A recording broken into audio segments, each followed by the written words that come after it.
Hello, my name is Martin Tones, student ID T7026635, and welcome to my video on how to play Project Citadel, or Citadel Council.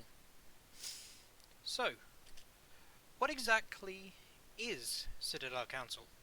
Citadel Council is a resource management based co-op competitive board game set in the Mass Effect universe. Players act as representatives of one of the 4 council races in the Mass Effect setting. These being the Earth Systems Alliance, aka the humans, the Turian Hierarchy, Solarian Union, and Asari Republics. Each plays differently, having control over their own galactic locations scattered across the galaxy. In this video, we will be looking at the following: setting up the game, playing a turn, resolving the end of game. Do note that this is not a full game being demoed, but a demonstration of the game's core loop and its resolution. A further breakdown of rules and components can be found in the attached Word doc and Excel document. Here we have a quick breakdown of the board game content, including various cards, tokens, and die. All this is needed to play a 2 to 4 hour game between 4 players. Here we can see the galaxy map, to the left broken up into its 5 galactic territories: Outer Council Space, Inner Council Space, Earth Systems Alliance Space, the Attican Traverse, and the Terminus Systems. Each galactic territory has 3 placement spaces for tokens to be placed during the game.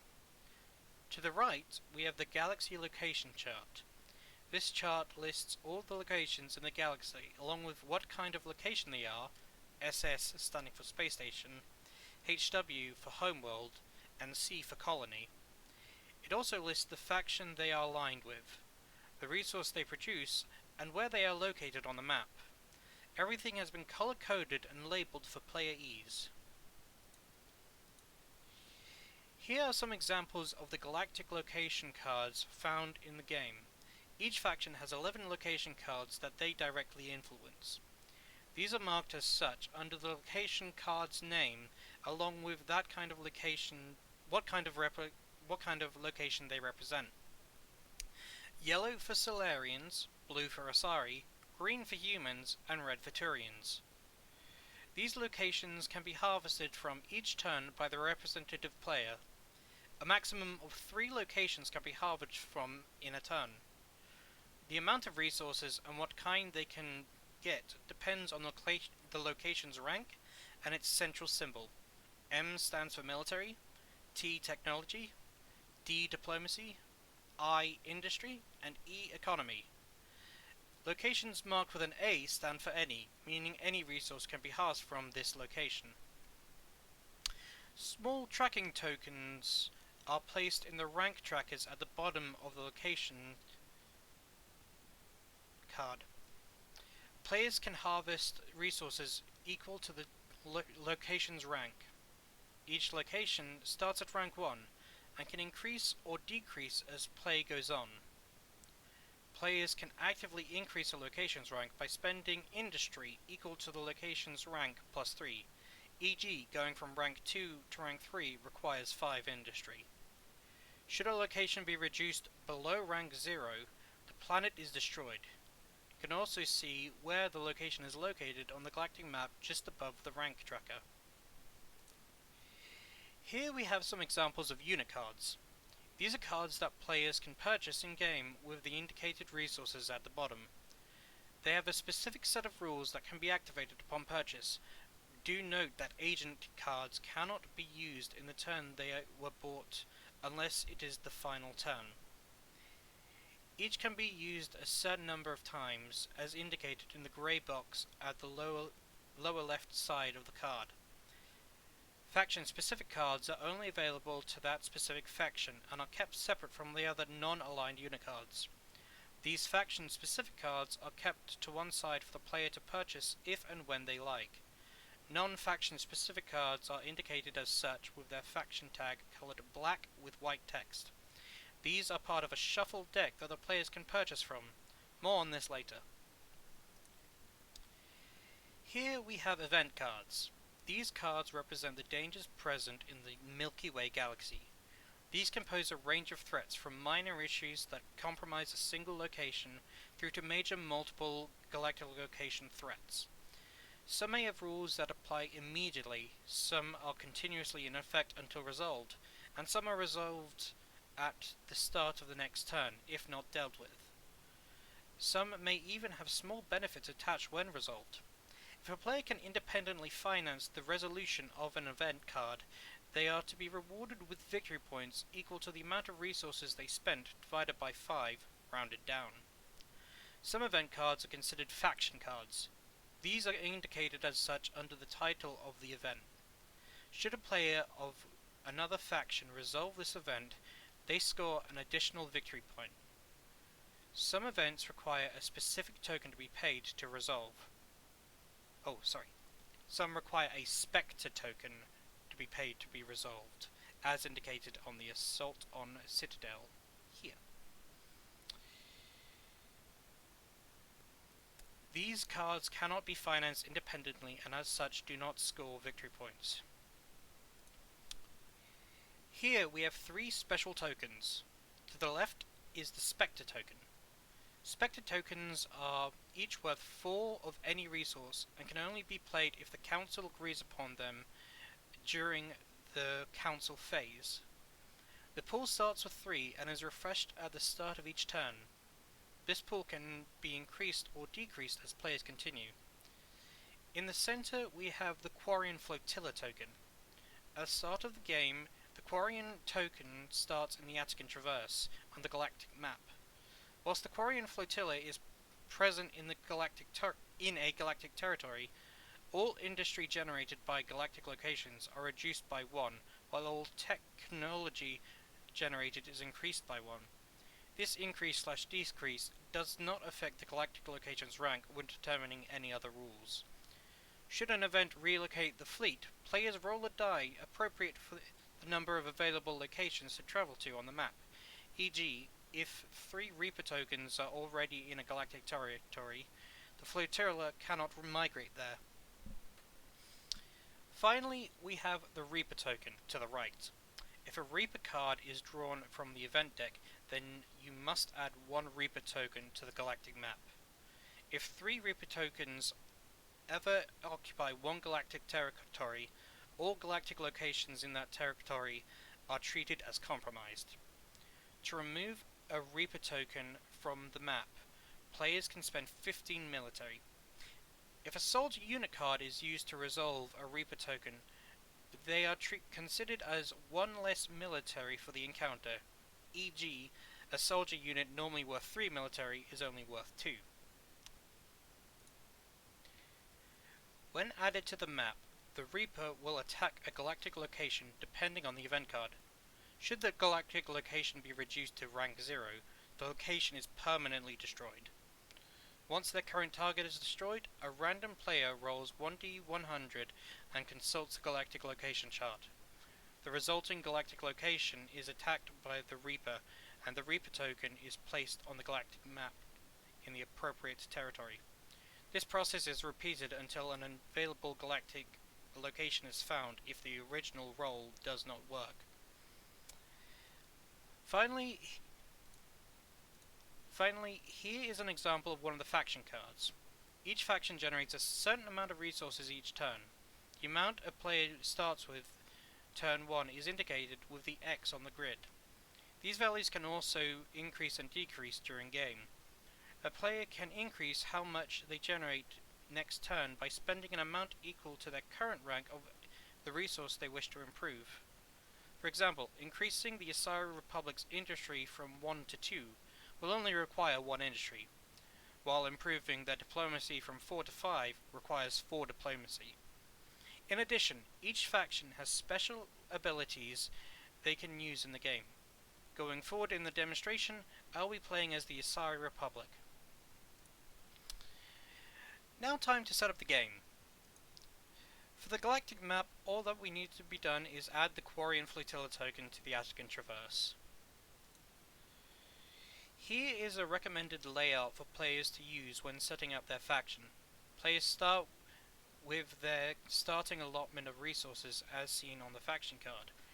In the case of the Asari, this is 4 diplomacy, 3 technology and economy, 2 military, and 1 industry. Now that the board is set up, we will go over turn order and the 5 phases of turn. During the faction growth phase, players generate resources equal to their ranks on their faction card. This is done from turn 2 onwards, as players already start with resources on turn 1. Event cards are drawn during the Galactic Development phase. Any rules these cards present are to be followed. The governing phase is when players individually gather resources from galactic locations, upgrading their rank or purchasing units. This is also when they may resolve an event card independently if they are able to do so. During the council phase is when players pool their collective resources to resolve any remaining event cards, if any. It is during this time that they are able to use the Spectre Tokens. In the Galactic Resolution phase, players are to enact any applicable rules on the remaining event cards before starting the new turn. There are 8 turns a game, at the end of which victory points are tallied and the head of the council is announced. The order in which players act is determined by determining which player has most recently watched a sci-fi film. Alternatively, a player rolls a d6 each, with the highest roll going first. Should players roll equally high scoring dice, they are to re-roll and use the next highest score.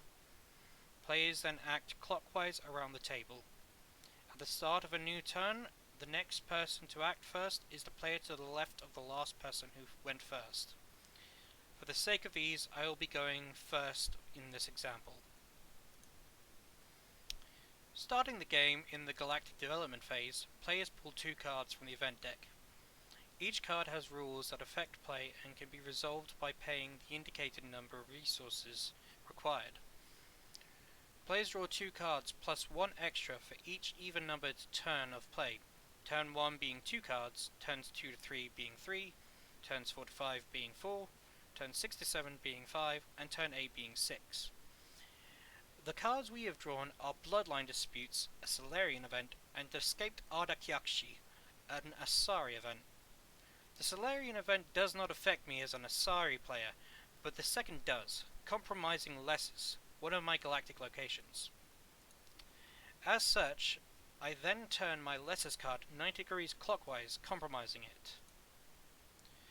When compromised, I cannot harvest or improve Lessus until the Ardakyakshi is gone. In addition, so long as the card is active, everyone will generate 1 less economy each turn from their faction card. At the start of the game, 6 unit cards are drawn from the unit deck and placed facing upwards. These will be the available recruits to be purchased from this turn. Each unit card has an indicated cost. Should a unit card be purchased, they are not to be replaced till the start of the next turn. At the start of the next turn, further cards will be drawn to replenish, ensuring that 6 are available for the start of the turn. Each player can only purchase 2 unit cards each turn, whether from the recruitment pool or from their own faction-specific units. Looking at what is available, I can see the Shadowbroker Contact is a Shadowbroker agent. Looking back at my faction card, I would benefit from purchasing that card, as it is a non-Asari agent. I want to be able to resolve the Asari event card independently, and plan to do so during my governing phase. I could buy the Shadowbroker, and I could buy the Bloodpact Vorter as well. If I did so, it would cost 1 of every resource for the contact, and 1 economy for the Vorter.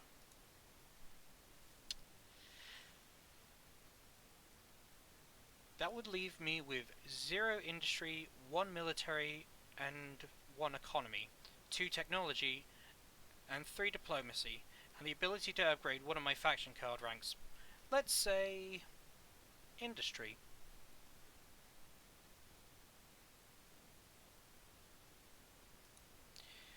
I could then harvest one military from Sione and another from Zismeni, giving me 3 military, and the voucher, which when used on an event card is treated as 2 military, giving me a total of potential 5 military. I then harvest 1 diplomacy from Nevos, putting my total to 4. The problem is, when looking at the Asari event card, it requires 5 military and 5 diplomacy. Because the Shadow Broker contact is an agent, I cannot use its ability to gain +8 any resource this turn. As such, I won't be doing that. Instead, looking back at the potential recruits, I could instead purchase a Loki mech and a Bloodpack Voucher instead. Doing so leaves me with 0 industry, 2 military, technology and economy, and 4 diplomacy.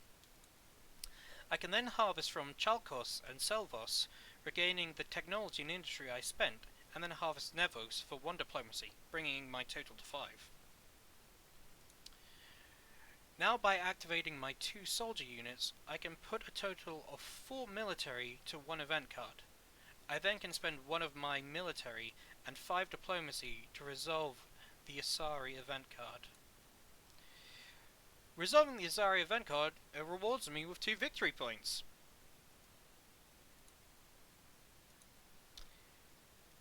Now that my governing phase has ended, play continues around the table. No one is able to resolve the Solarian event independently, but are able to resolve it in the council phase using the spectres that we were able to use. Now, during the Galactic Resolution phase, I reset all my cards, discarding the voucher as I had used its 1 charge that turn, and marking the Loki mech down 1 charge, tracking it with a d6. We then start the next turn generating our resources as part of the faction growth phase, and repeat the turn. We now jump forwards to the end of turn 8 to start tallying the scores. First, there is 1 Reaper token on the board at the end of the game. This means each player suffers -10 victory points.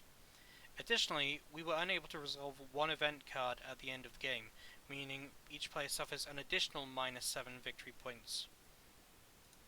Looking at my empire at the end of the game, I sadly lost my homeworld and a colony.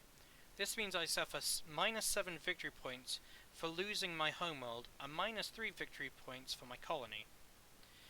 I have, however, kept the majority of my colonies, so I am not necessarily out of the game. Now, taking a quick look at the individual components, we can add these values up to see that the Asari final score is 5 victory points.